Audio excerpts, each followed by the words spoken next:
The first game we look for, Robbie. Tottenham away. When we got Tottenham away.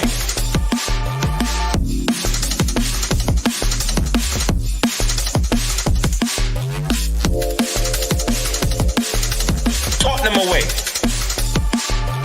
When we got Tottenham away.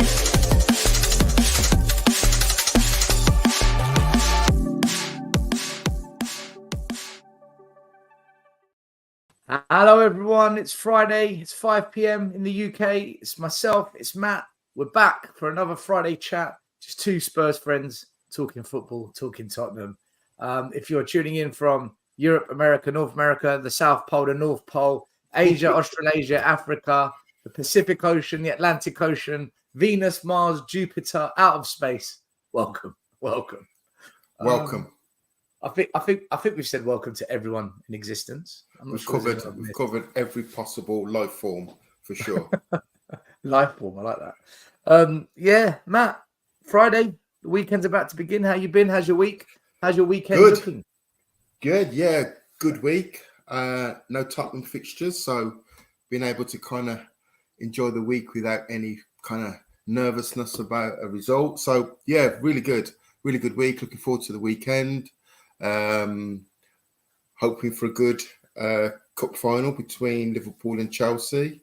So yeah, just looking forward to watching football matches with just a total freedom of the mind. Yeah, it's a weird one, right? Because if Spurs aren't playing, you feel chilled, you feel relaxed. Yeah. But then it's not as enjoyable watching football when Spurs aren't playing. So it's not true. It's not as exciting and it's not as fun because there's nothing like watching your team play. Yeah. But I tell you what, in fact, everyone in the chat, big up. Welcome to the show, by the way. Thanks for being there. Appreciate you. Like, subscribe, all the usual good stuff. I actually want to start in the Carabao Cup final. I know it's not Tottenham related, but Pochettino is an ex-Spurs manager, so there's a link. On a scale of meltdown, right? If Poch was to win the Carabao Cup, right, you know for a fact, if he does win it, we're going to get it from every fan base going. Like, we're the ones that are going to get it. Liverpool will get a little bit of banter, but then they're top of the league. They're in Europe. They're still in the FA Cup. They're the so-called bigger fish to fry. Will exist for them. So they've got a comeback. They can hit back saying, "Yeah, but we're going for the league." Of course, Champions League, you name it. That's it, Champions League qualification. But for Spurs, it literally is a case of one of our arch rivals where there's hatred. Mid-table mediocrity, probably not going to get Europe through the league table. They get into Europe, okay, so in the Conference League, they win a trophy, something we're craving for. In their worst season we've ever seen, they win silverware. And it's Pochettino, the man that won nothing for 5 years at Spurs, who does it. Yeah. The banter we're going to get is going to be absolutely shocking. Huge. Look, we want Liverpool to win, right? Of course. Yeah. Listen, I'll always have a soft spot for Pochettino. Always, in my experience, barring Keith Birkinshaw, best manager Tottenham have had in my lifetime. So I'll always have a soft spot for him. But he manages Chelsea.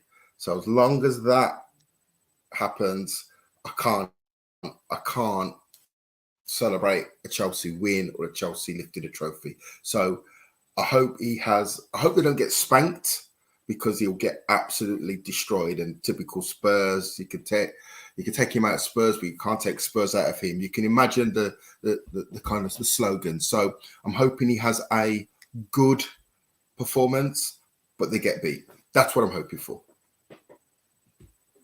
So even if they lose, we're still going to get it, Spursy. If Chelsea lose, it's Spursy. It's coming our way. If Chelsea win, Poch has done the dirty on Tottenham. Whatever happens, it's coming our way. Either way, it's coming our way. You know, typical. You know, Spurs. Look at Harry Kane. Look what's happening with Harry Kane at the moment. He's 25 goals in 22 appearances. but he's still getting the Spursy tag, and he's to blame for all their inaccuracy. You know, in the Matt. See, this is a bit of a cheat. Okay, when I think about this now, because I haven't really thought about this for the last 20 years, we've been saying every player that leaves Spurs wins trophies everywhere they go, whether it's the Turkish league, the Italian league, the French league, the American league, wherever they leave Spurs and they just win trophies. They win. Yeah. Kane, who's not winning them, is Spursy. Well, what about the other 263 million players that left Spurs who did win trophies? Why isn't that Spursy? Why are we getting it for that as well? Like, if they leave us with a trophy, you see what happens when you leave Tottenham. But when you don't win a trophy, Spursy, whatever happens, Matt, we get it. We're getting pelters. Yeah, it's coming our way, I think, and the only way that will stop is when Spurs start winning trophies. That's the only kind of way that we're going to kind of get away from this ridicule. Spurs have to start winning trophies. Let me ask you something about that, because there's like I've been saying for a few weeks. I think the Spurs fan base is divided in terms of what it wants. Like, what do you actually want? I think there's a percentage that want trophies. And when I say what do you want, I mean as a priority. Above anything else, what is your number one? That must happen before anything else. I think some fans prioritize trophies. Some fans prioritize entertaining football. As in, they won't tolerate a year of pragmatic, negative football, even if you get a trophy. No, we must be entertaining. Some fans prioritize who owns the club and the way it's run, i.e. we don't want to be like City and Chelsea and Newcastle, Middle Eastern money, Russian oil money thrown at the club. So that's their priority. And others, they just want to have a journey or some kind of participation of being proud, okay? So fans are divided over what their priority is. So my question is this. If your priority is not trophies, should you be allowed to be upset and frustrated if Chelsea win the Carabao Cup with Poch? Because for those that don't prioritize trophies, why does that affect you? Because trophies isn't as big a deal for you. Or have I misunderstood the narrative? No, I get the observation, and I think there's always going to be football fan bases always have this tendency to look what's happening over there instead of focusing on your own club and your own squad and your own results. Fan bases have a tendency to keep looking at what they do now. How come we can't do that? How come we can't get that player? So I think there will always be that envious look if Pochettino, the Holy Grail, and does win a trophy with Chelsea. So I think that's just unfortunately inevitable with some. I don't want to paint everybody with the same brush, but I think there's just human nature for some sections to just automatically be envious if Pochettino wins the cup. Personally, I still fancy Liverpool to win it, but yeah, there will always be that element of green envy.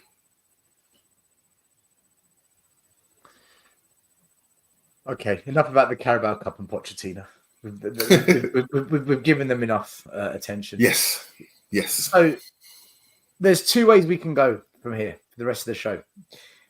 We can either do the couple of the topics that I wanted to just have a chat about, and then go to questions that the audience have posted on our social media, and I can bring up those questions and we can discuss them. Or we can do the fans' questions first and then my topics. Which way would you prefer it, Matt?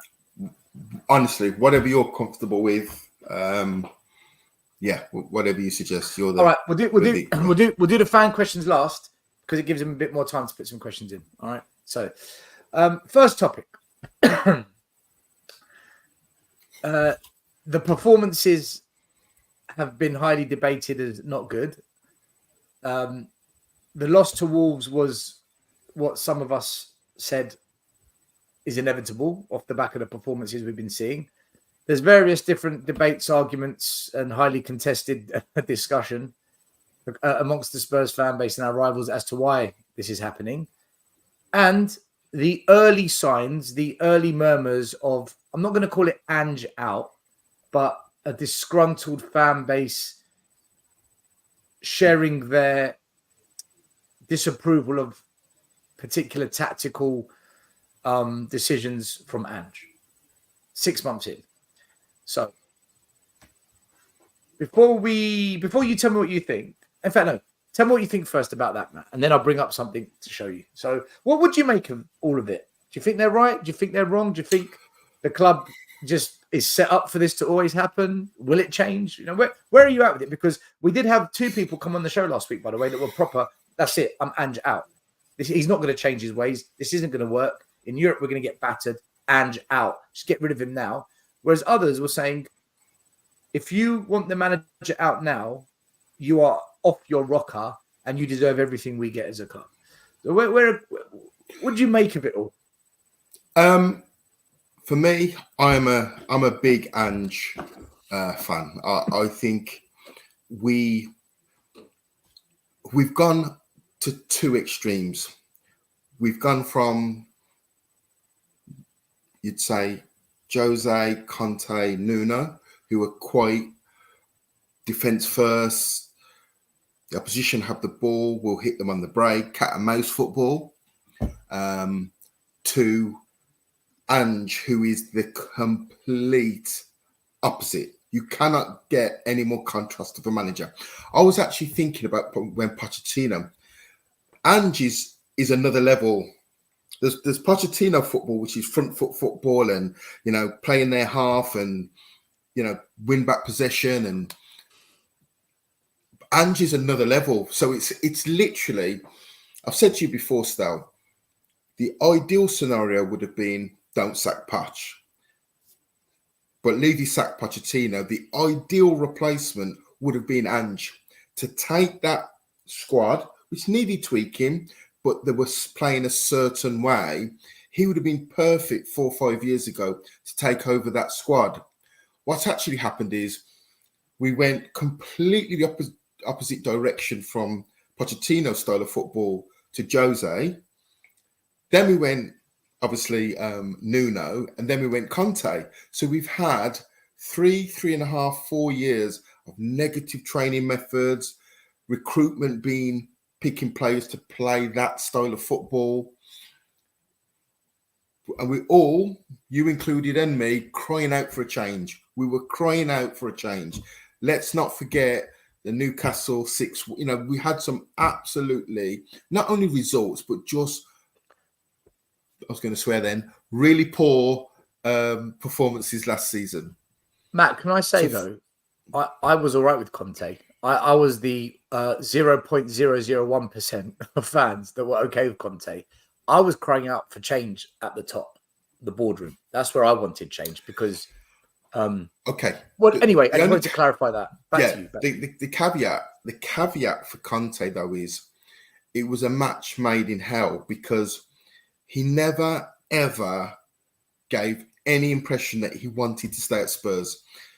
He just gave that impression that he was doing us a favour. It just rubbed off. It just was the wrong match. So even if we got top 4 again, even if we had won a trophy under Conte, he just was always looking, to me, he always looked like he was never going to stay at Spurs. So I quickly just decided he's not for me simply because, is he a good manager? Of course he is. He's one of the most relevant managers in club football. But he didn't want to be at Tottenham. So I just didn't see any value investing any more time in Conte because he just didn't want to be there.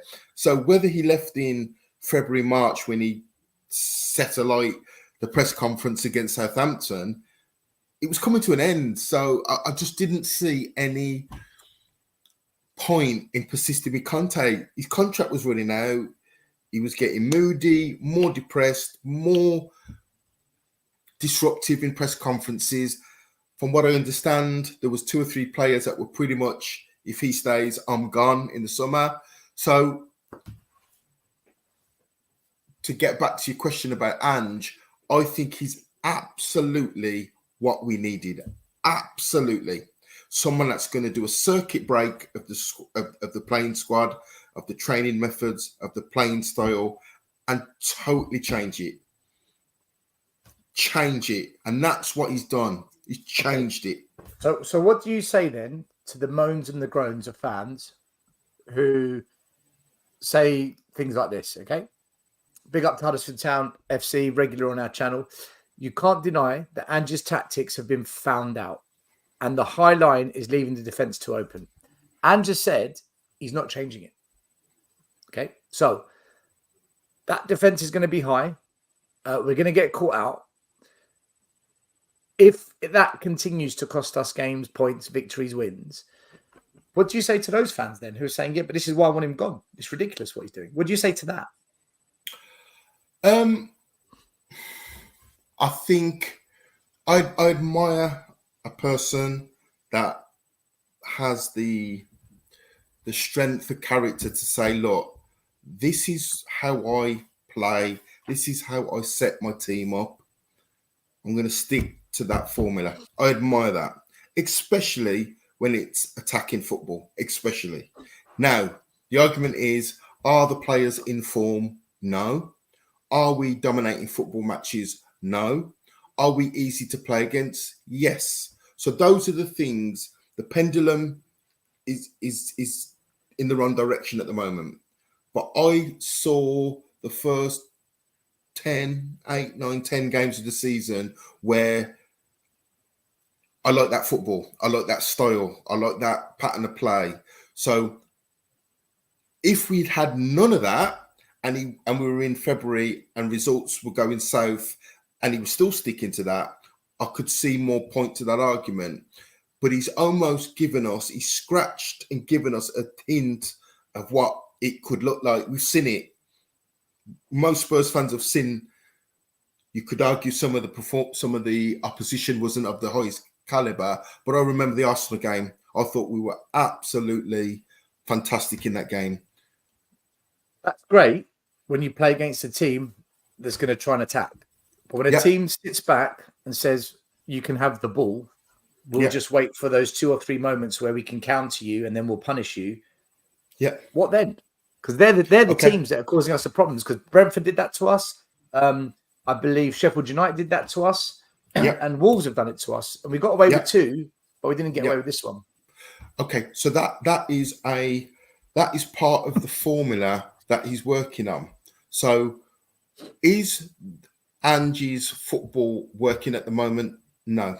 I can't sit here and say that, but I understand what he's trying to do. The players, for a couple of reasons, injuries, a dip in form, confidence, I think those are the ingredients which are causing some of these bad results and bad performances. But he's shown us, for granted a short period of time, but he's shown us what it can and could look like if he gets more players to play the way that he wants to play.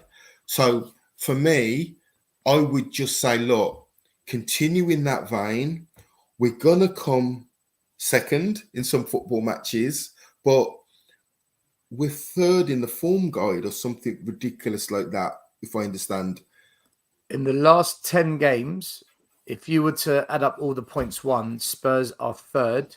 We've won 6 points less than City, 3 points less than Liverpool, 1 point more than Arsenal, and then 3 points more than Villa, Wolverhampton, Man United, Chelsea, and so on. Bear in mind, for a lot of those games, Son was out, Bassoon was out, Maddison was out, Bentancur was out. I think Romero or Van der Ven, they weren't there for half of those games. So we built up a lot of. Do you know what it is, Matt? Is this whole situation 2 different arguments? Are we arguing about results, but we're looking at performance, not the result? Because results-wise, we're third best in the league in the last 10 games. Performance-wise, Matt, we're probably bottom half of the table if we look at performance. Is there two different arguments being mixed into one? There's a saying. There's a saying. You only want what you're denied. So if you win and you get 3 points, there's a percentage of people who want the performance. If you get the performance but you don't get the win, there's a percentage of people that want the win. So you're never going to please all the people all the time. But in my humble opinion, I understand what he's trying to do. He's given us a glimpse of what he wants to do at Tottenham. Now, some of this is out of his control, and I get maybe one of the questions you're going to come to, will he get what he wants? That's in the lap of the gods. History suggests maybe not. But I think once he gets more of his players in his image, if you look at all the other managers that are in the top 6, they've had time to get the players that play in their image, which is why results are more consistent. Spurs have a problem with consistency. That's Spurs' problem. He's 8 months into the job, so that's normal. Surely. Do you link a lack of consistency to a lack of quality in the squad? Yes. Look, the Premier League will examine you like no other league. It's relentless. Football teams, training coaches, they don't wait. They will scrutinize your strengths. They will scrutinize your weaknesses every week of the season. Hence why they've started putting players in front of Vicario, which is why now they're overloaded in midfield, which is why now, if you watch, very few teams play out of the back when they play Spurs, because they understand what Spurs are good at and they understand what Spurs aren't good at. So when we lack consistency is when we have an influx of injuries or we have international fixtures which take some of our players away. That's when we struggle, because we don't have the depth of players that he wants, that when one comes out, one comes in. We're having square pegs in round holes. Would Ange have recruited Emerson Royal? I'm going to say no. Would he have recruited Ben Davies? I'm going to say no. Would he, if someone gives him a squad of forwards... But he recruited Timo Werner, or did he? I'm going to get to him.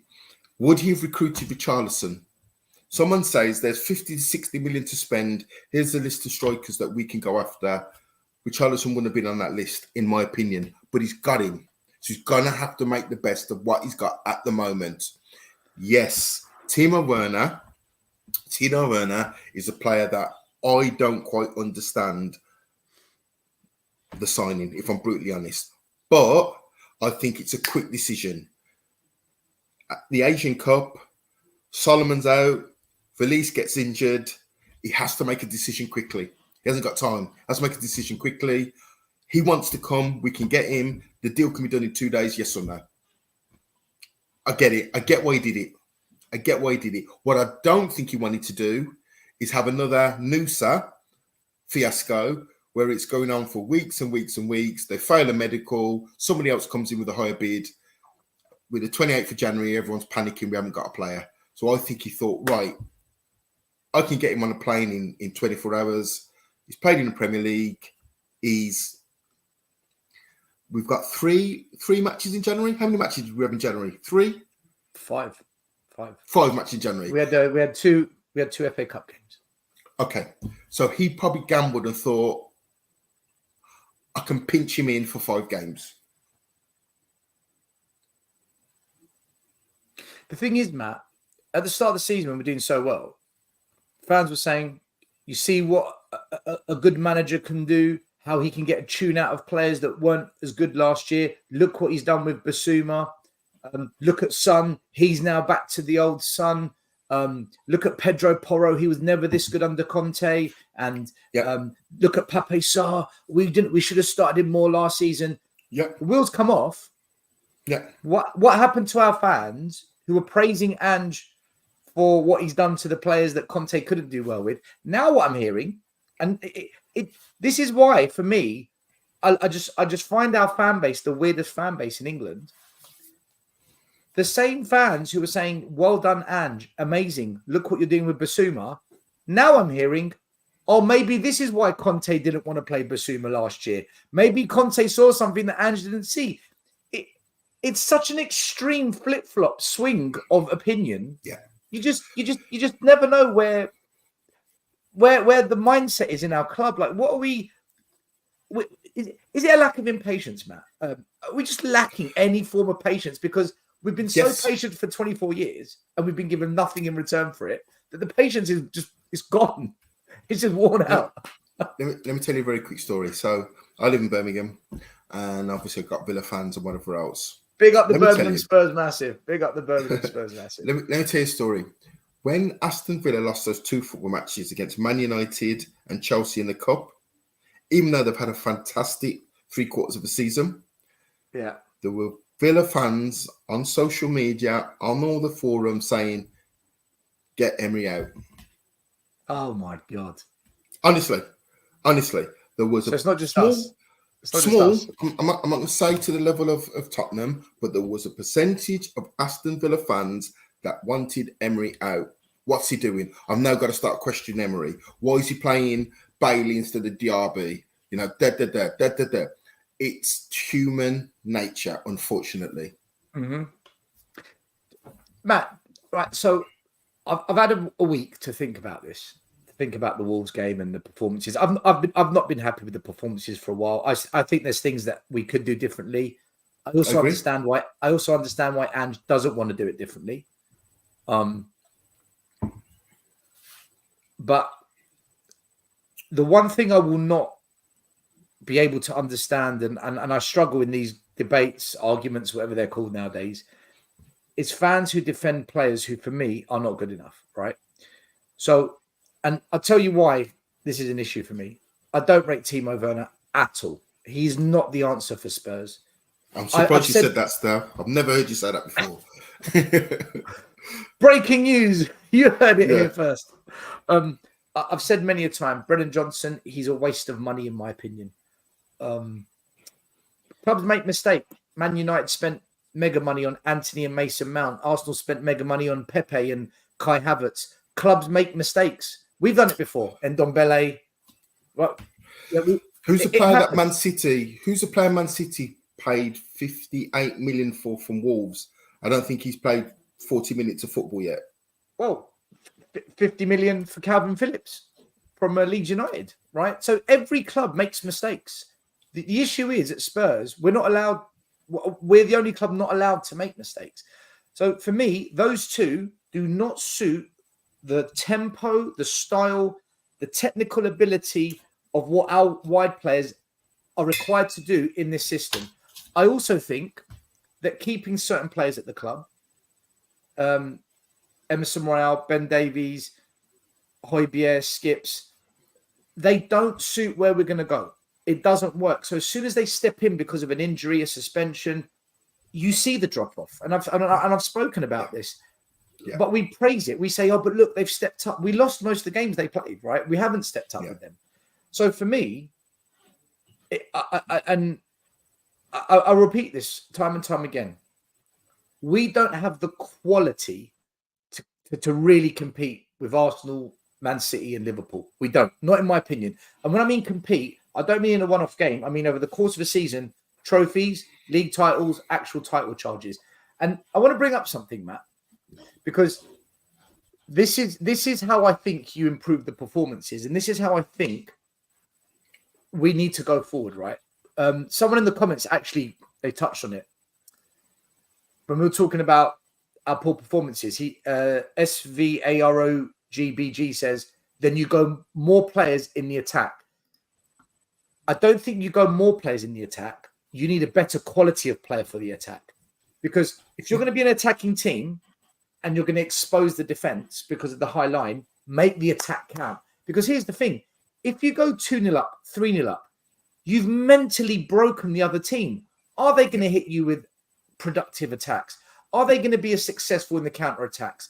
they're Yeah. mentally gone in the game. Like you've Yeah. got them, bang, and that's what Man City have made a career out of for Pep Guardiola at Man City. Man City coming quick, those prime seasons, blam blam blam, 4-0 done. Yeah. Liverpool Yeah. did the same, and Yeah. and for me, this is the issue, Matt. In the attack, we are not punishing teams like to the point of where submission, like game I'd agree. over.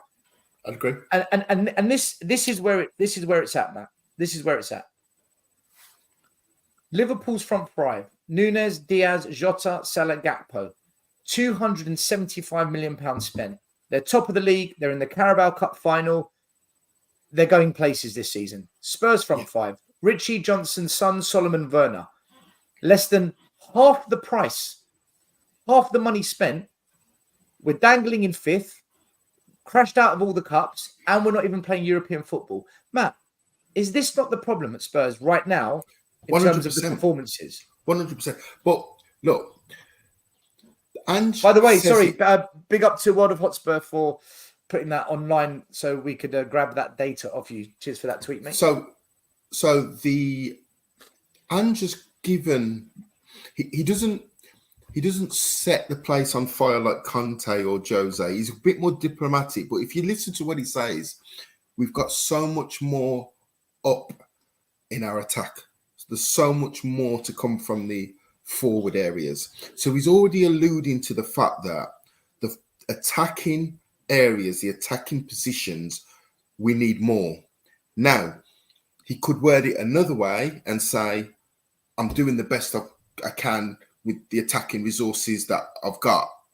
Then that would spread even more trouble. The press would get after him. The fan base would start thinking he's not happy. There's going to be pistols at dawns between Ange and the recruitment team. So I think he's just cleverly just putting that little message out there that I would like and I need more and better.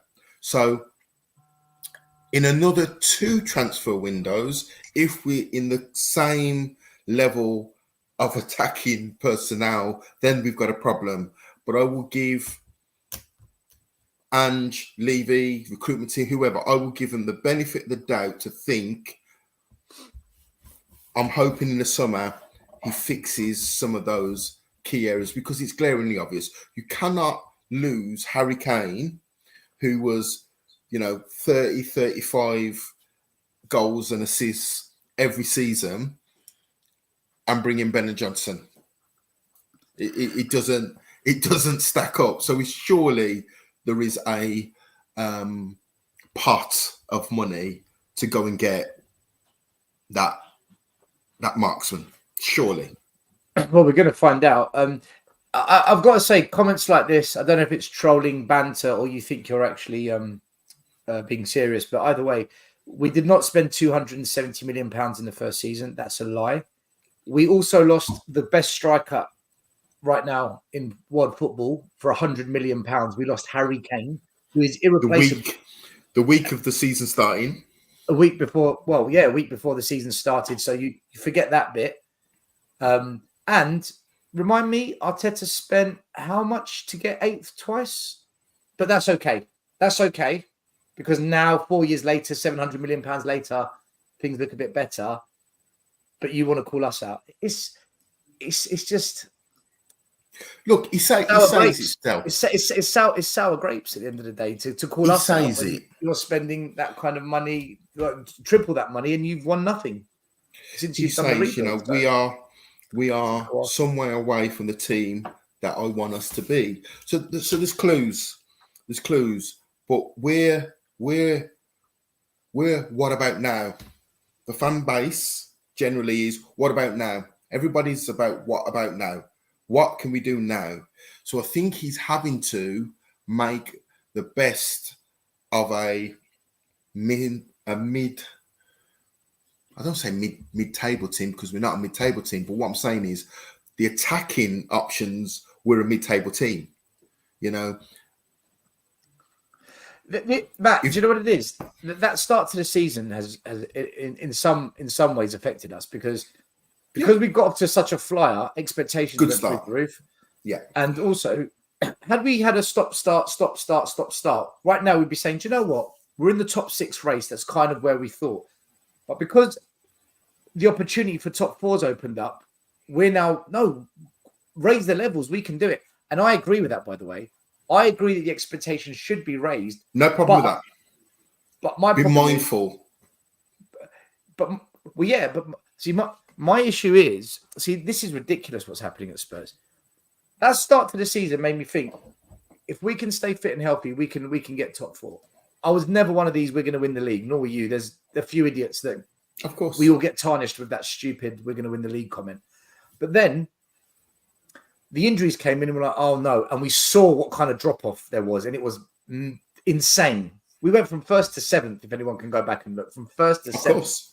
Yeah. Then we get a couple of players back. We get back into a top 4 race. So realistically, Spurs are anything between 4th, 5th or 6th, depending how good our rivals are for that 4th spot.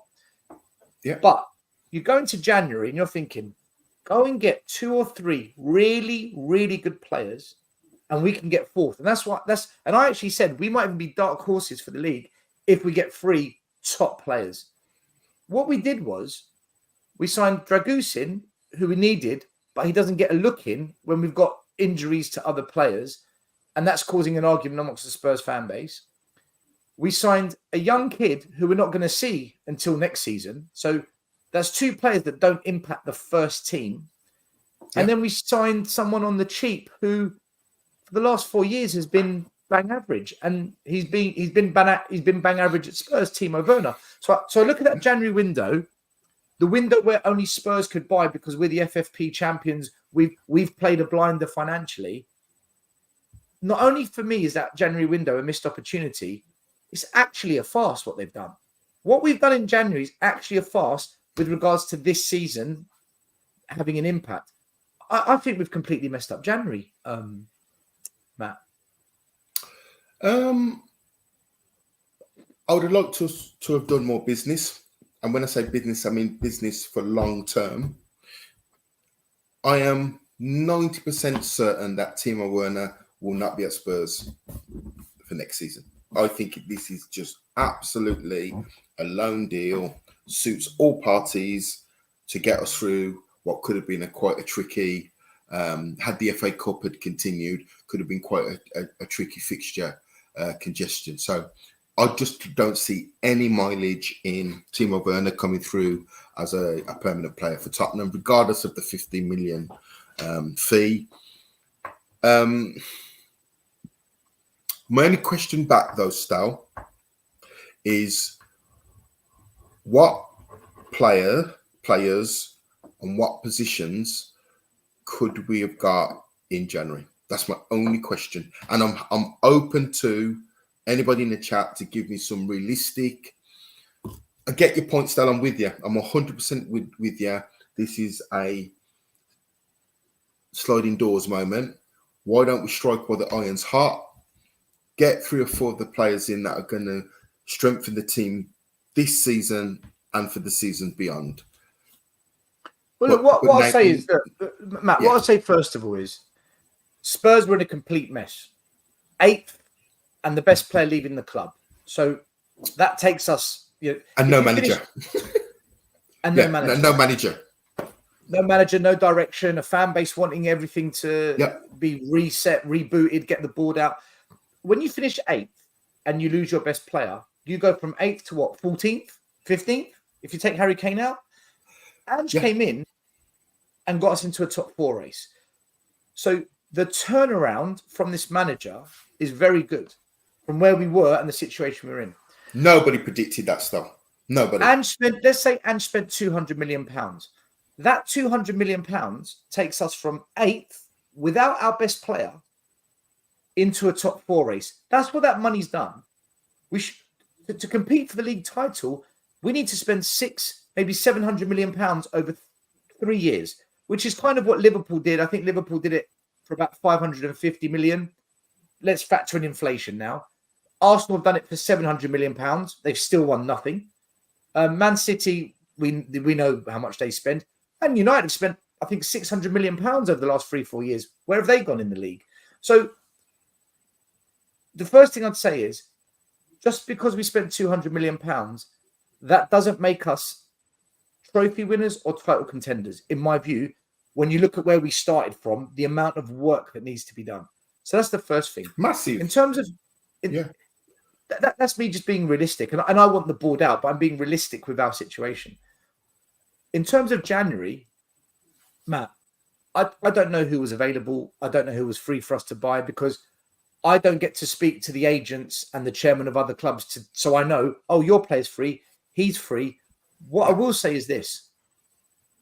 If you've got the financial power that the other clubs don't, and you're spending it on a kid for the future, not now, for the team, when we desperately needed players because of injuries, when you're bringing in a freebie in Timo Werner, that says to me, like, where's the ambition? All the other clubs can't spend. Go and do business now. Do something. Strike whilst the iron is hot, and the rest, they can't play. They can't come out to play. Only we can play. I agree. We didn't do it. I'm sure there were players out there available that we could have got. But the club, for me, Matt, the club weren't prepared to spend the money required in January. That's what I think's happened. History shows that. There's a body of work to show. Levy is very reluctant to put his hand in his pocket when we're at the pearly gates. So the history suggests that. But what I will say is, let's imagine if the Noosa deal had happened. There was another 30 million that was going to be paid out in January. So the money is there, number one.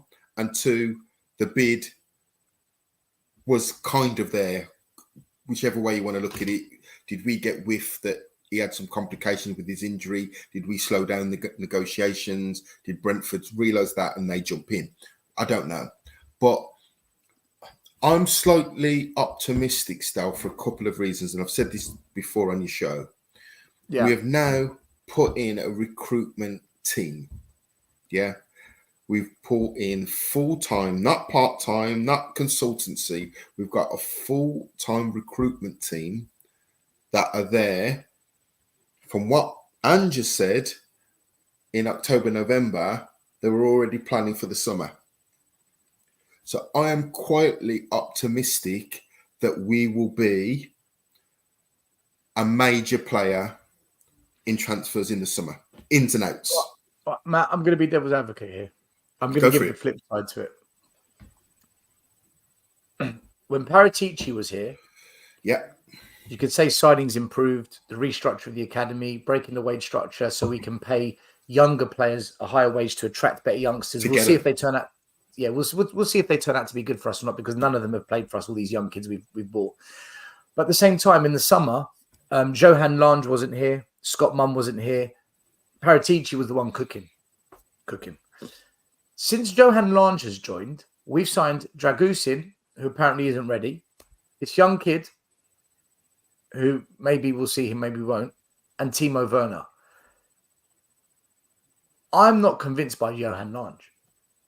If he's the one that's going to be overseeing this, I think we might have potentially sabotaged our efforts, because it seems Paratici was doing a good job. I'm prepared to say that, you know what, he's turned out to be a very, very good acquisition for our recruitment team. But Johan Lange, I'm not sure about this guy, if I'm honest with you. If I go by the January window, I can only speak from what's a statistical fact, which is, if you look at his work at Aston Villa, there were players that he signed that a lot of Villa fans, who I know, don't rate him. They weren't convinced. Believe it or not, they weren't convinced on Bailey. When Bailey signed for Aston Villa, not sure about him. He's hot and cold. There are even fans now that are questioning Diaby. Misses too many chances. So I can only look at his previous body of work at Aston Villa, Kamara in midfield, and a free transfer. Tielemans, jury's out on him. But if you look at the body of work that he has brought into Aston Villa, he's had more hits than misses. Yes, you could say the same about Paratici.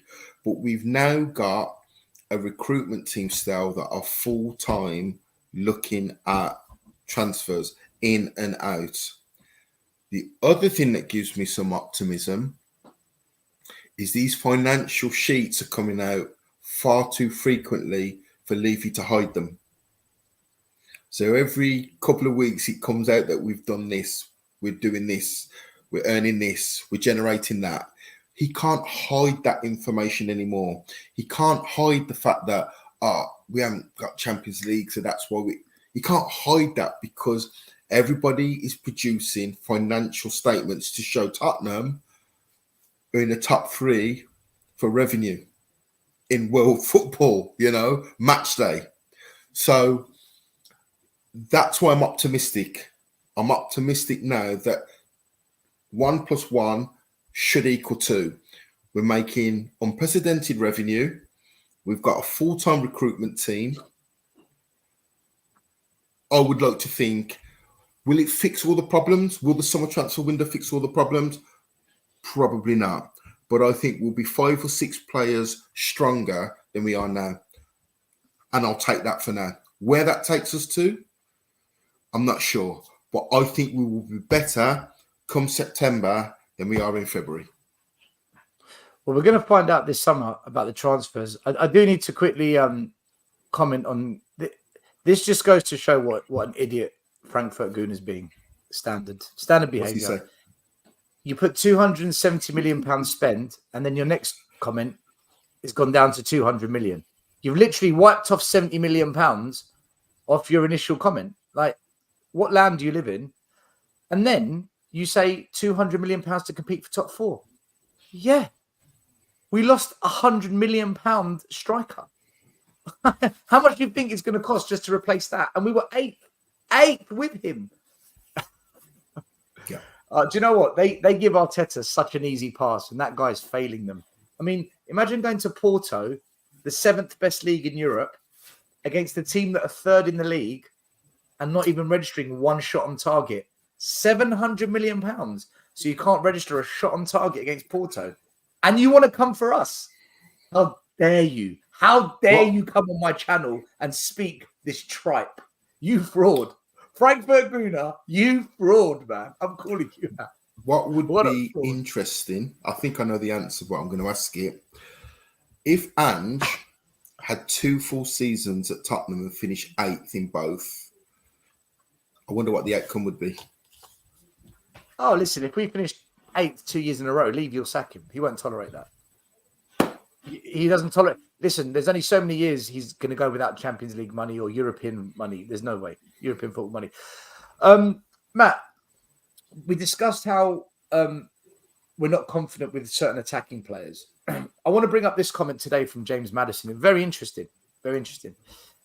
So James Maddison, he was asked the question, who is the most skillful player at Spurs? And James Maddison replied, in terms of actual skills, tricks, quick feet, I'd probably say Manor Solomon, one of the sharpest players I've ever seen. Now, Matt, he could have picked anyone. He's chosen Manor Solomon. So one of 3 things is going on here. Either Maddison really thinks he is the most skillful player at the club. 2, he's trying to boost Manor's confidence up because he's about to come back because he's back in training. He might be available for Crystal Palace. Or we know Maddison likes to banter on social media. He's just bantering us, or he's bantering the person interviewing. Let's go with option 1. Let's assume he's the best, most skillful player. If we keep Manor Solomon fit and he's got skills, we are crying out. We are desperate for a winger that can take on a freaking player, because Brian Gill, he gets blown over by the wind when he tries. Timo Werner never does it. Brennan Johnson, I'm not even going to discuss that one. Kulu does it, but he tends to invert with it, not go out wide and okay. Are we potentially looking at Manor Solomon as almost like a new signing for us when he comes back that could actually 100%. galvanize the attack? Or are we just desperate on clinging on Maddison's words that he's praising Solomon as being this really brilliant, skillful player. Yeah, look, I saw the same article and I've done a little bit of reading in the background. And funny enough, when he was at Shakhtar Donetsk, guess who the club was very close to signing him before he came to Fulham? Have a guess. Who was close to signing him? You're not going to say Man City or Liverpool, are you? Arsenal. Oh, really?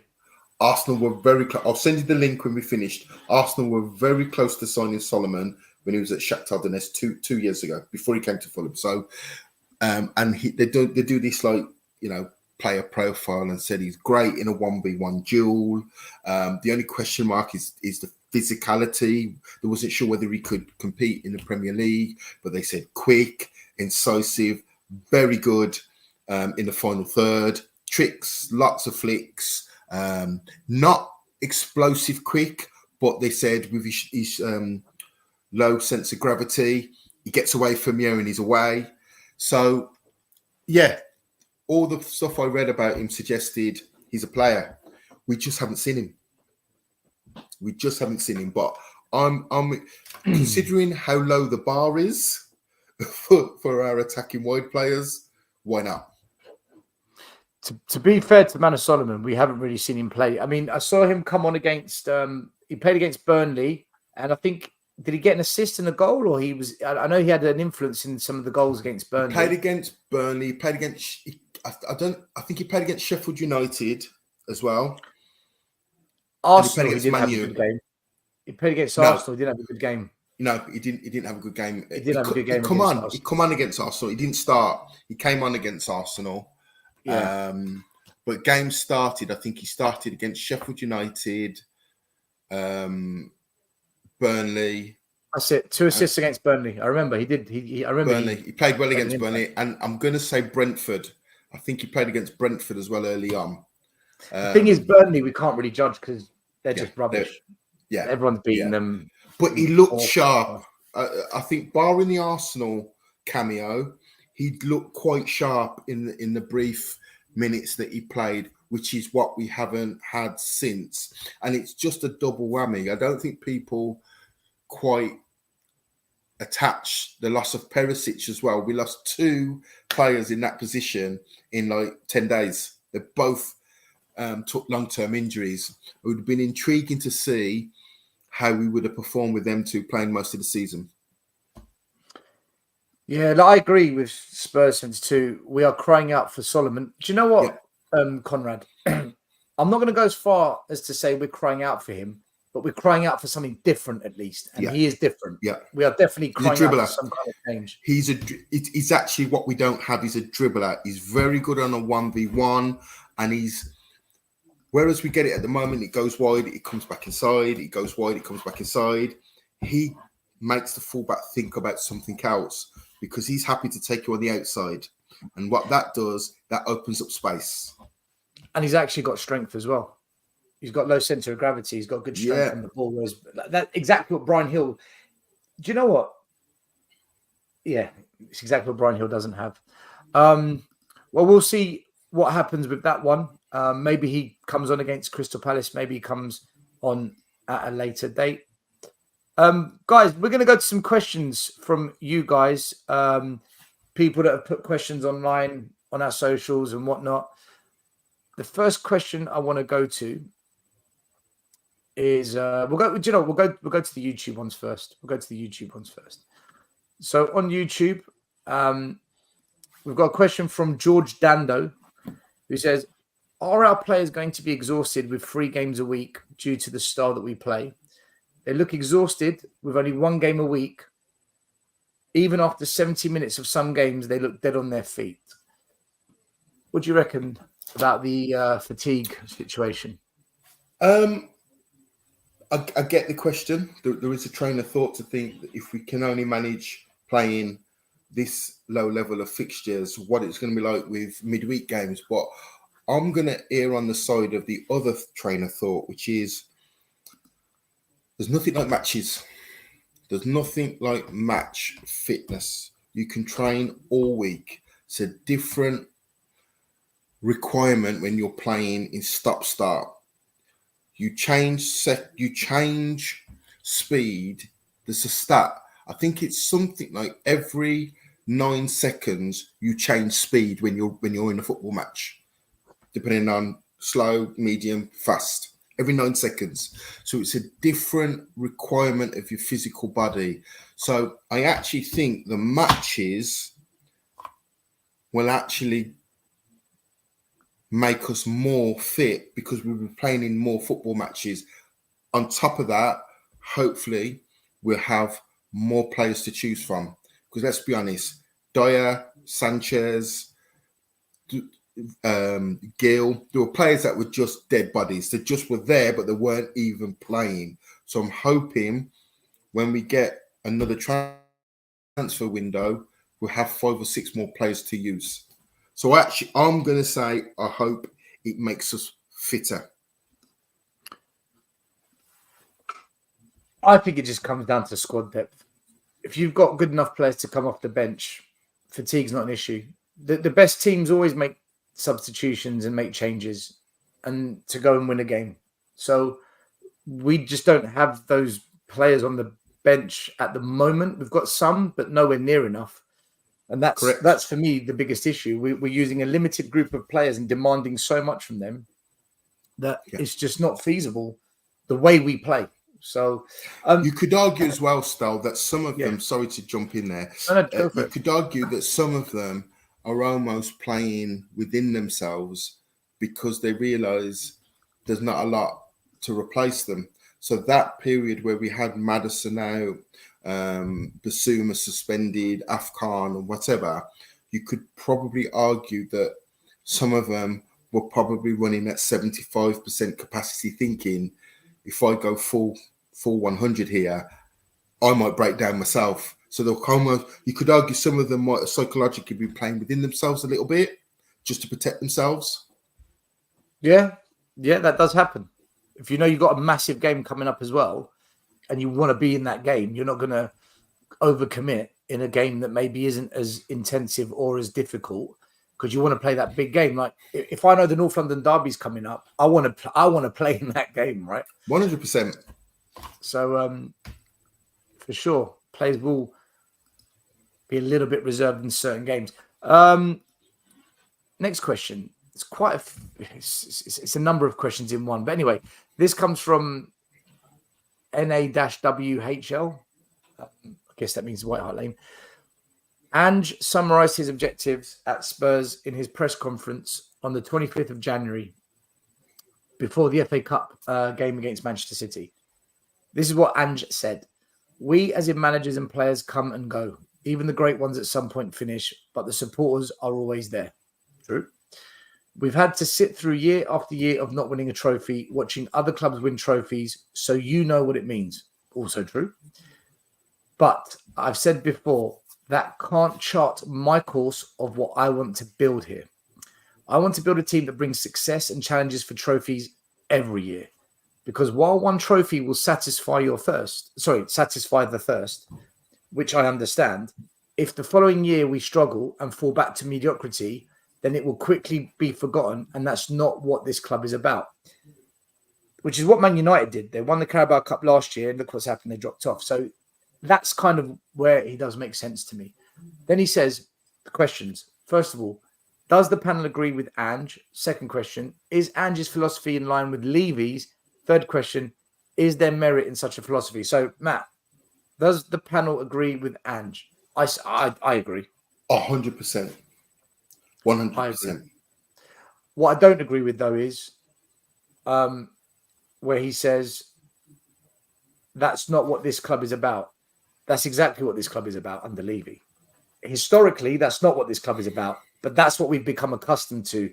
That's the bit that I disagree, but I get what he means. I think he means, look, this club's bigger than just one Carabao Cup. But Matt?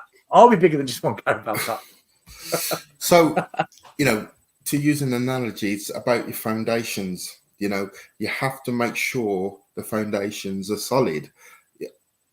Otherwise, you win a Carabao Cup or your one-day Ramos, you win a League Cup, and then you get 2 points from 8 games in the following season, and then you get sacked. So you have to have some sign of sustainability. You have to have a spine, a kind of a nucleus that says, rain or shine, this is how we play. The players buy into it. There's a consistency to how we attack and how we defend. Otherwise, which is what we opted for, is the quick fix, which is the Jose Mourinho school of managing. Win a trophy, set the place on fire, get sacked 18 months later. That is not sustainable for Tottenham Hotspur. It's sustainable for Chelsea because they just print money and just throw money at it. Doesn't matter about the actual squad and who's happy and who's not happy, because if you're unhappy, out the door, we'll throw another 250 million in the next transfer window. And Di Matteo won the Champions League. That's what happens when you have great players at the club, right? You just throw money at it. So we have to do it slightly differently. So I am 1,000,000% behind what he said. I think what's frustrating is when at the same time you're being told we're the richest club in London, we're the FFP Kings, we're the profit and sustainability champions. And that's great for you, the owners, because that money's yours. You do what you want with it, whether it goes back into Spurs, your pockets, investing into other portfolio producing assets like building flats, cinemas, and a stadium that generates more income. Fine.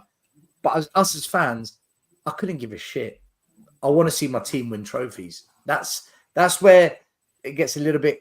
It's a fine line, and this is what I said in my previous statement, which is where I'm optimistic, because these statements, these financials are coming out too frequently now. Levy doesn't have anywhere to go. He cannot reel out that normal didn't get Champions League. That's drastically going to public change. Knowledge, right? It's public knowledge now. Everything to do with the club finances you've got, and social media has allowed that information to circulate quickly and expansively, which gives us the talking points, right? So he can't suppress it, which he used to before. He had a marketing machine that would suppress that information. It's airborne. It's out. It's a runaway train. He can't. It's airborne. He can't control it. He can't control it. So now the average fan is going, wait a minute, second most profitable. Wait a minute, match day revenues, blah, blah, blah. Come the transfer window. What? Go-karting? Beyonce? There you go. Lady Gaga. There you go. What? There you go. So that has to replicate in signings. Well, we both agree that with Angie's comments that I read out. The next question was, is Angie's philosophy in line with Daniel Levy's? Do you want to take that one first? Look at the way he ducked out of it and it just threw me under a bus. I'm joking. I would say historically, no. I don't think Angie's philosophy is in line with Levy's. I don't think any manager at Spurs, his philosophy is in line with Levy's. Has Levy changed? This summer will be the final decider for me. After this summer window, I will tell you. I will genuinely sit here and say, I think Levy's changed. Or, guys, strap in, buckle up, brace for impact. Brace for impact. I will tell you. I can't answer that yet. Matt, I can't answer it. Let's take a step back for a second. Right. He's been in charge 20, how many years? Okay. 24. Tottenham was an absolute mess when he took over. Yeah. Court cases, you name it, Sugar, Venables, the story goes on. So we'll give him credit for transferring Tottenham into this global money-making machine. I will give him credit for that. But he's done that for himself, though, Matt, right? What have we got out of it? As fans, what did we get out of that? Fortunate. Okay. I agree. But again, just looking at what we can control, we couldn't control that, but it's actually made us a financial juggernaut. Yeah. That stadium, the merchandise, the concerts, whatever, it's made us a financial juggernaut. So we are now at the pearly gates. We are now at the stage where money is no longer a major problem. Had we have stayed in that 36 stadium at White Hart Lane, we'd be having a different conversation. So he's actually plucked us from that mid-table attendance to one of the big hitters. So as I've said to you before, we're now dining at that table. It's stickle. We've got nowhere else to go. We're at that big table, and in order to play, it's a certain stake. So we have to now be in the conversation for certain players, because if we don't, he's got nowhere to go, because all these financial statements have come out to say we can afford it. So why am I seeing Veliz and Timo Werner? I like Veliz. I think he's a great signing, by the way. Timo Werner. I think that was something that came across the lap very quickly. And we had no Perisic, no Solomon, Son at the Asian Cup, and Veliz had got a 2-month injury. Yeah, but why him? Why Timo? Go spend some money then. There's no, the pearly gates. Open the pearly gates and bring in an exciting wide player. We've opened the pearly gates and brought in someone that's just been sitting on the couch at RB Leipzig for the last couple of years. But the Noosa deal was before Timo Werner. So we had supposedly ring-fenced Brentford beat us to that. The mighty Brentford beat us to that deal. Okay, so what I'm saying is, after that 5-day, 6-day merry-go-round with Noosa, and then Brentford picked us to the post, I think Big Ann said, listen, stop effing around. I need a player tomorrow. And that's when I think Timo Werner came through the door. I think it was just a list of players that he could get quite quickly, played in the league, wants to come, can play in one or two positions. Right, Matt Dragusin. Not well, but Matt I like Dragusin. He doesn't play. But you have to. I'm going to defend Ange on this one. You have to give a player a period of acclimatization. You have to give them time to adjust to the Premier League. It's the quickest, physical, most demanding league in club football.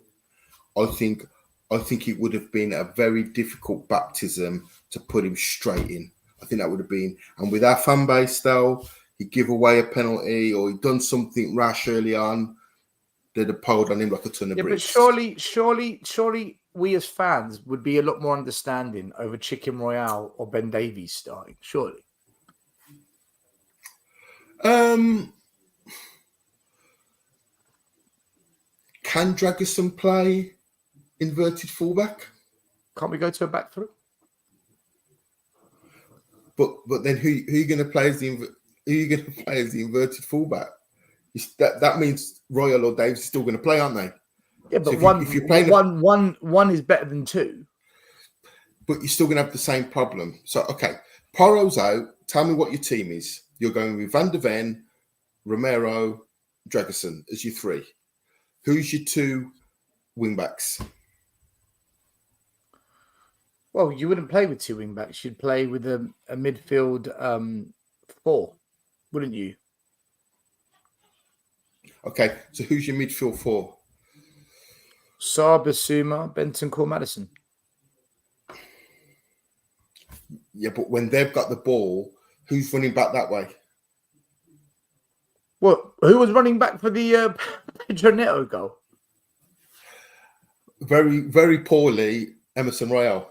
But yeah. But he was the last man standing. So someone else would be the last man standing. Van der Ven would hold back, or someone else would be the last man standing. I just feel if you're going to sign Dragusin and you've got injuries to your defenders, play them. Or Dragusin's not ready. Matt, I don't think Dragusin's ready. But then that makes no sense because he was playing for Genoa week in, week out. Like Iggy said, he's 100% ready. I've watched him play in Italy. The man is ready. So is he good enough for us? I don't know. Yeah, then. Yeah, 100%. 100% he's good enough for us. He's a centre half, right? don't forget, Angie's system is a very unique system of how he plays. So I think it would have been a baptism of fire to ask him to play in this inverted wing-back position with his back to goal, getting balls wrapped into him. I think that's a tough ask. Had Van der Ven or Romero, were injured and he still didn't play, then I'm with you. Gabriel Marshall, it's called a 3-4-3. It's called a 3-4-3. That's how you play with four in midfield. All right. Okay. We move on. We've got another question on social media. This one, there was a funny one from Fugaz who said, will Emerson Royal be with us long enough to get a testimonial? I hope not. SVA ROG says, are there issues with our training?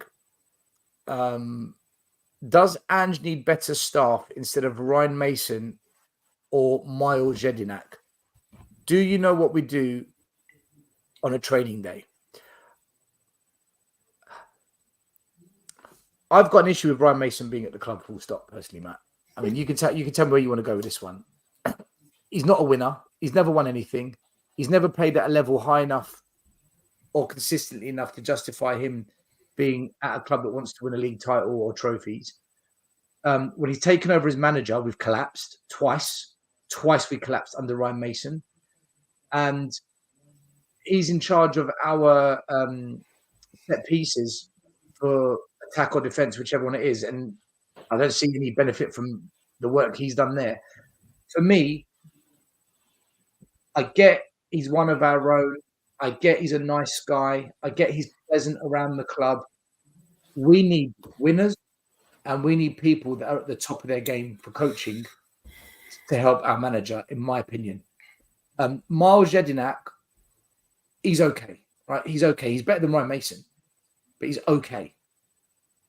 My answer to the coaching staff would be, look, at the end of the day, if Ange wants him there, you've got to let the manager pick his team. If Ange wants him there, you've got to let the manager do it his way. Otherwise, what's the point of having a manager if you're going to say, you manage, but we pick the players, we pick the coaching team, we pick this, we pick. What's the manager picking? So if the manager wants him there, then you have to accept it. But for me, no, I don't. I do think we need a better coaching staff. I do. I think that the logic behind Ryan Mason is he's one of our own. He's come through the system.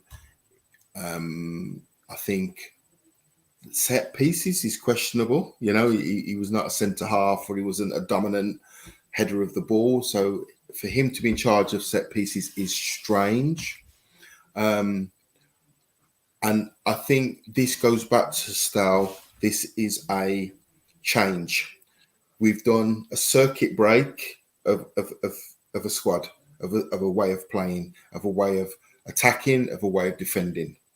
We're now defending areas. We're not picking up players, we're defending areas. So a perfect example of that is before the opponent put a player on Vicario, nobody was picking up. After 2 games, Man City and Everton, where they designate somebody, and Maddison now starts following the guy that's leaning on the goalie, we've picked that up. So we're now doing that. But if you watch the game against Wolves, nobody's picking up. Gomez should have scored before the header. He had a chance before the header and nobody picked him up. So again, these are what you call teething problems. These are periods of adaptation.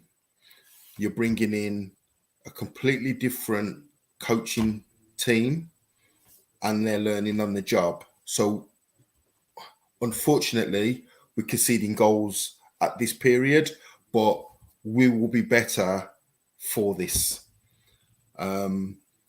So we have to stick with it. We have to, as fans, I beg everybody to just stick with the cause, because football is a game of mistakes. So whoever makes the least amount of mistakes normally wins the football match. at the moment we're making fundamental mistakes, which has ended up with the ball being in the back of our net. We'll learn from Matt, that. Ryan Mason was here under Mourinho. He was here Yes. under Conte, Yes. and now he's here under Ange. Yeah. Is there not an argument to be had that just it's not working? Let's just have a new coaching team. Because it does feel like the only reason he's at Spurs is because the club like him. He's part of the furniture. I'm not sure what his input is. If it is true that he's the set piece person, I'm not sure. I see the logic. I see, you got schoolboys, you got first year apprentices, and they're looking and thinking one day that might be me. I can see the identity of why you want to keep a couple of these locals in the fabric. I get it. But again, I'm going back to what we said earlier, Stel. When we were unbeaten after the first 10, Ryan Mason wasn't mentioned. It's just that results have started to become a little bit indifferent, that the fan base is pointing at, why do we do this? Why do we have him? Why is he there? Yeah. We just need to start picking up a few more wins, and the Ryan Mason story will go away. No one will care. Nobody mentioned Ryan Mason in September and October. I just feel that he's like a mole that's in there to relay back to the hierarchy what's going on, and he's like an informant, an agent, an agent. Yeah, double O Ryan. Yeah, I think Angie's just too experienced to. I just think he knows what he's doing. I think he will give him his head to it. You imagine Mason will be great with the youngsters. 15, 16 sterling. You want to make yourself a footballer, and you got Ryan Mason in one of the classrooms talking about his career. I think it's great for the youngsters to think that might be me. I don't see anything wrong with that. Was he the best Spurs player of the last 10 years? Of course he wasn't. But, Harry Kane's gone. We've got very few, got Oliver Skip. We've got very few local come through the ranks. Yeah, I don't see any problem with him being something to do with the club. I don't have an issue with him being involved with the club. I have an issue if he's involved in the first team. I just don't see. What credentials do you have to be part of a team that wants to be a Champions League, Europa Cup, FA Cup league winner? What do you bring to that equation? That's the bit I question. But, yeah, I get it. We're going to go another 15 minutes, guys. There's some questions that you've brought up here during the show that I've marked, and I just want to go through. The first one very quickly, Matt. Good evening, Stella. Matt. Does Matt have a channel? This man talks sense. No, Matt doesn't have a channel, but you can find him here every Friday, 5 p.m. So you can get your injection of sense. And he normally comes on our post-match shows after a match later on in the evening. Matt, any channels that you're planning on starting up at all? Or? Maybe. I mean, I lean on Stell's expertise. Just everybody that's watching, please keep liking, subscribing, contributing. You have no idea how hard he works and the rest of Tottenham Away works. Keep the faith. He's doing a great job, and I'm just learning. I'm a Spurs fan. I've been following Spurs since 1980. It's my club, so anything that I can watch and anything I can contribute to, and how I kind of became friends with Stella is I was spitting feathers, getting frustrated with the club and Levy, and I just clicking on YouTube, and I was watching a couple of them. I won't mention them, and I was thinking, turn over, no. And then Stell's one came on, and he was saying the things. Maybe out. Yeah, and he was saying the things that I was thinking. I was like, finally, this guy's yes. Like, how do I message him? And it went from there. So yeah, listen, we're all hopefully wanting the same thing, which is Tottenham to be back winning silverware. That's all we want.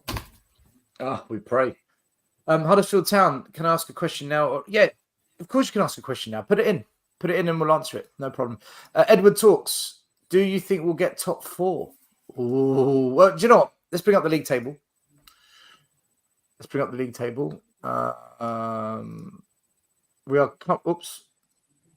We're currently 5th. We are 2 points off Aston Villa. We're 3 points ahead of Man United. I don't think Brighton are going to catch up Villa on 49. That's 11-point swing. That's not going to happen. So really, it's between Villa, Tottenham, United. I don't think Arsenal are going to collapse to the point of where they finish 4th. I think the top 3 are in a little mini league of their own. Then it's the next 3. So it's between Villa, Tottenham, and Man United this weekend. Are any of those teams playing? Let's have a look.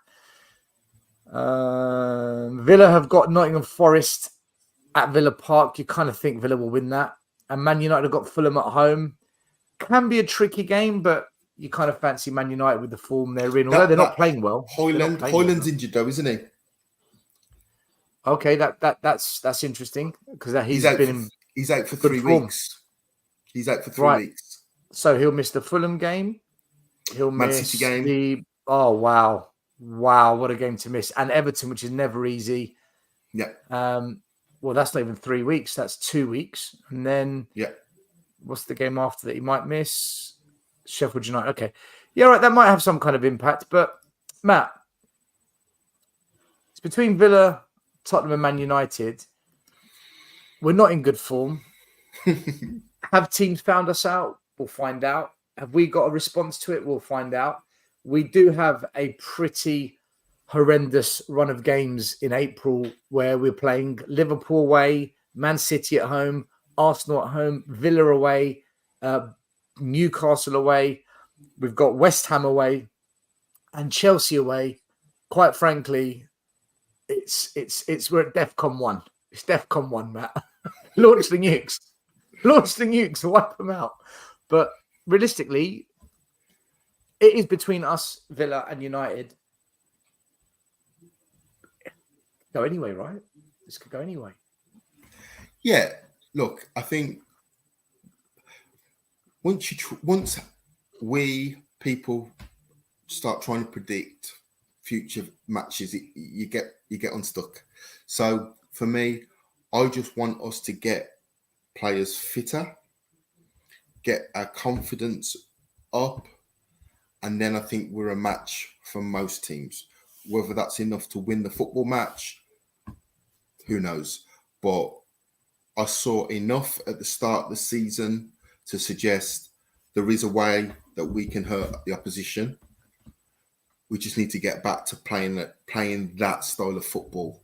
And I firmly believe that this period now with no football, I think they'll be licking their wounds a little bit.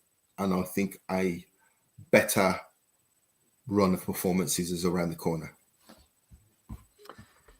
Phil Coy says, do you think Ange decided against playing Van der Ven left back because he's so crucial to the way we play with his pace and recovery? Big up Stella Man Coy. I think don't take your best players out of their best position to fill a void elsewhere in the team, because then you weaken the position that your player's best at playing at. Van der Ven is, for me, the best centre-back in the club right now. Keep him there. Because if you put him at left-back, okay, you solve that issue, then you create an even bigger problem at centre-back because you don't have as good of a player there. I would have liked to have seen Dragusin go right-back personally, but I think keeping Van der Ven at centre-back was the right choice. And to be fair, if you look at Pedro Neto's goal, 5 of our defenders got back. None of them picked up the runners. None of that. That's where it all went tits up. Plus, Emerson Royal refused to make a tackle or engage Neto. But, Matt, would you have kept Van der Ven at centre-back, or do you think you should have gone left-back? Yeah, so very early on when I played football, coaches always said, why make 2 changes when you only need to make 1? You know, so moving Van der Ven and just there's a problem, fix that problem. But it would have been, it's a stretch. Move Van der Ven to left back, bring Dragerson in. You're asking for too many favours. All you do, Ben Davies, who was in decent form. I'm not a fan of Ben Davies, but he was in decent form prior to the hamstring injury. Let's be honest. I actually still heard some parts of the fan base panicking when he done his hamstring, if you remember. Yeah. I do remember. No, Davies done his hamstring. Like, who would have thought that 6 months ago? So that's because we literally had no one at centre back. Like, there was nobody. Eric Dyer was gone, and Ashley Phillips had gone out on loan as well. So, who's doing very well? I want to mention him actually before we go, but continue. At a lower level, he's doing well at a lower level. Yeah. Chaps and ladies, please no more questions now, because we're going to wrap it up. There's 3 more questions I'm going to get through that have already been put in, and then we're going to wrap it up. All right. So thank you anyway for your questions from Twitter, YouTube, and live on this show. Gary Officer says, do you think we need a winger or 6 more in the summer? I guess that means 6 more players. We need both. Oh, or a number 6. Okay. Do you think we need a winger or a number 6 in the summer? We need both, but what do you think will get prioritized? I think we need. In fact, Matt, you go first. Personally, Gary, I'm not one for. He's a number 6. He's a number 8. He's a number 10. I think you have intelligent footballers that play. They just play a position, and they see danger, and they see the picture on the field. So I'm not too caught up in that he's a number 6. I get the question, but for me, I think we need a midfield general. I think we need somebody that orchestrates the match, the tempo, when to set up attacks, when to slow down attacks, when to take a sting out the game. We need a midfield maestro. And I don't mean a big burly Roy Keane type player to kick people up in the air. I just mean somebody that just is the heartbeat of the team. He pulls people in when we're under pressure, and when we've in the ascendancy, he pushes people on. That's what we lack. We've got some very good footballers in midfield, Basuma, Sarr, Bentancur, but we don't. There used to be a saying, Stel, that some players don't have to play well to make the team play well. So their presence, the instructions that they give on the field. How many times have we watched football matches and we're rabbit in the headlights? We look lost. We're getting dragged all over the place. We need somebody in that middle of the park that just sets the scene. This is what we're doing today. That's what we don't have. I've said we need to get rid of 12 players and bring in 12 players. I think we need to get rid of Sessegnon, Emerson, Davies, Højbjerg, Skip, Timo. We can't keep him. Brian Hill, yeah. I think we need to get rid of Fraser Forster, Brennan Johnson, and then you've got the ones that are out on loan: Ndombele's, Reguilon's, Joe Rodon's. That's 12 players need to go, and we need to bring in another left and right wing back as decent cover or competition. I think we probably need 1 more centre back if Ashley Phillips isn't going to break in. So that's 3. We need 2 number 6s because we don't have a number 6 at the club. Højbjerg's the only number 6. He's not good enough for the system. So I think we need 2 number 6s. We've got too many number 8s. Bentancur, Sarr, Lo Celso, Bissouma. There's one more. We've got there. His name. And then we've only got 1 number 10, Madison. So I think we need to bring in another number 10. So that's 5 players. We need a left and right winger. If you're going to keep Kulu and Solomon, we need a left and right really good players. So that takes us up to 8. That's 9.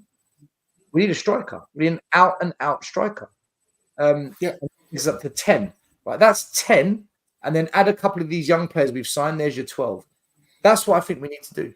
I think if you just sign a 6 or a winger, nothing changes. We need a lot more than that. Especially next season, we're going to have 55 odd games because we're in Europe instead of just the 40 of this season. But yeah, We'll see what happens. Huddersfield Town asks, do you think Andrew will have learned from the last game when he played Davies and Royale when they're clearly not good enough? He shouldn't play either again. I agree he shouldn't play either again. Has he learned, Matt? I guess we'll find out next game. Guess we'll find out. None of us obviously know exactly what he's going to do, but I would be amazed if Porro or Adoji don't play, that he doesn't play Ben Davies and Emerson Royal. I think that's his way. That's his way. And just play better. Emerson Royal, play better. I didn't think Ben Davies did too bad to his level. He's never going to be a 9 out of 10, but I think Ben Davies was okay, but we have to upgrade. We cannot settle for okay. I think at the end of the season, we shake Ben Davies's hand and say, thanks for the memories, and free transfer to Swansea or Southampton and say all the best. And I would definitely sell Emerson Royal. Oh, God, 100%. Kevin Salisbury, big up. Could Dragusin play right back if Pedro is out? Porro's not playing. Well, he did for Genoa. He played right back in some games for Genoa. Yeah, I think Genoa played a slightly different way. They played a lower, which is why he had such high stats for heading the ball. They defended the 18-yard box. He's 6'3". He's a powerful guy, good on the ball. But to come to Tottenham and play a higher line and play a lot more closer, that's going to take training. That's going to take a lot of hours on the training field to adapt that style of his game. So I trust that they've probably looked at him and thought, what a player. But we just need to a few rough edges, just fine tune a few of his rough edges so that when he comes in, everybody goes, wow. And the final question, big up to Gabriel Marshall. Given that Højlund is out for 3 weeks, Luke Shaw is out for the season, and Martinez is out for a couple of months, plus how dodgy they've looked, is our main rival Villa. For me, don't ever write off Man United. They're one of those teams that they finish seasons strong, okay? They will deal with Luke Shaw being out because he's been out for quite a few games this season anyway. Martinez, they've got Varane that comes in. And then you've got Højlund, I think will be a blow. I think they might just feel that. They could feel Højlund. I think they will actually. But to write them off and just say Villa's our main rival only, don't forget, Villa have got Europe coming up. Man United and Spurs don't. We just literally focus on the league. Man United have got FA Cup as well. So we've got the least amount of games to focus on. Then it's Man United, then Villa. I don't think you can write off Man United yet, Matt. I don't think you can do that. Yeah, look, there's still some twists and turns for all three clubs. I would like to think our injuries are kind of at the end now. It looks like Aston Villa are picking up a couple of injuries to key players. I think Kamara's a big miss for them in midfield. And obviously the centre forward for Man United who's in form. The rumour is Rashford's going to go down the middle, but he doesn't like playing down the middle. So there's a few scenarios which are up for debate. But yeah, this is, I said to you earlier, Stel, that point at Man United, as disappointing as it was in the end, doesn't look a bad point now. Mate, I think that 1 point away at Luton Town with 10 men. Great result. Great result. But yeah, we've got some really, really tough fixtures, and it's do or die, you know. We're going to Villa Park, we're going to Stamford Bridge, we're going to Anfield. But I think Andrew will relish it. I think he'll relish it. If anyone's going to have a say in this title race, it's Tottenham. I'm telling you now. We're going to have a big say in this title race. I firmly believe we are going to upset one of them. I firmly believe we might not get top four, but I think we're going to upset one of them. I think what we should do is beat Villa, beat West Ham, beat Newcastle, because that's 9 points towards us getting top 4. Beat Chelsea. We should always beat Chelsea because we just hate them and we don't ever want to lose to them. But we should give away a penalty against Man City and let them win it 1-0. We should give away another penalty at Anfield and let Liverpool win 1-0. And then beat Arsenal at home. As long as Arsenal don't win the league and we can help out the others, I couldn't care less, Matt. I couldn't care less. As long as we stop now, I'm only joking. Listen, love them, hate them. You've got to win every game in front of you. We can't be. Look, if we did lose a game to City or Liverpool or both, and we took points off Arsenal, and that helped stop Arsenal winning the league, I'd take it. I'd take it all day long. I'd take that. I couldn't care less. I couldn't give a shit. The worst scenario is Arsenal winning the league. That's the worst scenario is Arsenal winning the league. You know, so whether we finish, let's be honest, Stel, if we get top 4, what does that really mean? What does that really mean? Look, if you want to believe it's more money, better players and whatnot, then fair enough. I've never seen that in all my life. We've got top 4. Look, the season ended for me in January when we went out the Cups. Now, the only thing I'm really looking forward to is the North London derby, because I just love that game. I want to be the reason Arsenal don't win the league. And I'm actually looking forward to when we go Stamford Bridge to see what we do this time, because I'm expecting us to capitulate and for everything to go wrong like it normally does. But I'm interested to see how we go into that game with Ange. They're the 2 games I'm really kind of looking forward to watching. The rest, look, I just hope we win and we finish as high as we can, because I've accepted that we're in a 3-year rebuild, so to speak. And this summer will decide for me whether or not it's serious or whether it's just more PR and false hope and just a load of nonsense. Yeah, look, Stella, I think the depths that we got to last season, the back end of last season, you know, no manager, Harry Kane leaving the football club, the fan base wanting Daniel Levy's blood, you know, I think we all sometimes forget that. We forget how bad things were. So we got to be thankful. We got to be thankful in 7-8 months where we are. We obviously want more, but we've got to be thankful. At least we got an identity, some sort of an identity back. We're not executing it particularly well at the moment, but there is a plan. You heard it, people. As always, thanks for tuning in on a Friday. The Matt and Stel Show will be back next Friday. We'll be discussing the Carabao Cup. We'll be discussing European football. We'll be discussing our game against Crystal Palace and any other updates that come up during the week. Yeah. And guys, thank you for watching us. Appreciate you all. Keep liking, subscribing. Any questions you have for Matt and I, I'll ask you earlier on Friday on social media. I'll just put out a message saying any questions you got for the show, put them up, and then we'll go through them again. Otherwise, Matt, as always, thanks for joining. Thanks for speaking. And good to have you. Come on, you Spurs. Come on, you Spurs. I've just got to find the outro now. Come on, you Spurs. And come on, Liverpool. Come on, Liverpool. Please, Liverpool. The first game we look for, Robbie.